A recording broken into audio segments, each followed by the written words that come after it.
இந்தியாவில் இருக்கின்ற முதலமைச்சர்கள்லாம் சூப்பர் முதலமைச்சர். எதுல? இந்தியாவிலேயே கடன் வாங்குவதில் முதல் மாநிலம். பத்திரிகையில செய்தி. நாங்க பொய் சொல்லல. எதிர்கட்சி என்ற நிலையில இந்த ஆளுங்கட்சியை குறை சொல்லவில்லை, உண்மை நிலையை எடுத்து சொல்கிறோம். சிந்திச்சு பாருங்க, இந்தியாவிலேயே கடன் வாங்குவதில் முதல் மாநிலம் தமிழ்நாடு. அதப்ப நீ செஞ்சிருக்கிற இந்த 4 ஆண்டு காலத்தில் வேற என்ன நீங்க செஞ்சு கிழிச்சீங்க? நீ கடன் வாங்கி கொடுக்கறதுக்கு யார் வேணாலும் கடன் வாங்கி கொடுக்கலாம்.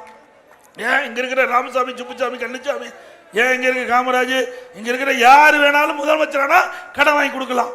அதுக்குன்னு நீ முதலமைச்சர் இருக்க வேண்டிய அவசியம் தேவையில்லையே. கடன் வாங்கி கொடுப்பதுக்கு யார் வேணாலும் ஆட்சி ஆளலாம். ஆனா இந்த கடனை யார் கட்டுறது? அதுதான் பிரச்சனை. இன்னைக்கு கடன் கொடுத்த விடுவானா? விடுவானுங்களா? வட்டி முதலோட கேட்டு வாங்குவாங்கல்ல, அதை எப்படி திருப்பி செலுத்துறது? 75 ஆண்டு காலம் காங்கிரஸ் ஆட்சி, திமுக ஆட்சி, அண்ணா திமுக ஆட்சி, திமுக ஆட்சி, அண்ணா திமுக ஆட்சி மாறி மாறி தமிழ்நாட்டில் 75 ஆண்டு காலம் ஆட்சி நடந்திருக்குது. அந்த 75 ஆண்டு காலம் ஆட்சியில் 2021 வரை 5,18,000 கோடி கடன். திராவிட முன்னேற்ற கழகம் 21 ஆட்சி புரிஞ்சு 25 வரைக்கும் 4 ஆண்டுல 4,38,000 கோடி கடன்.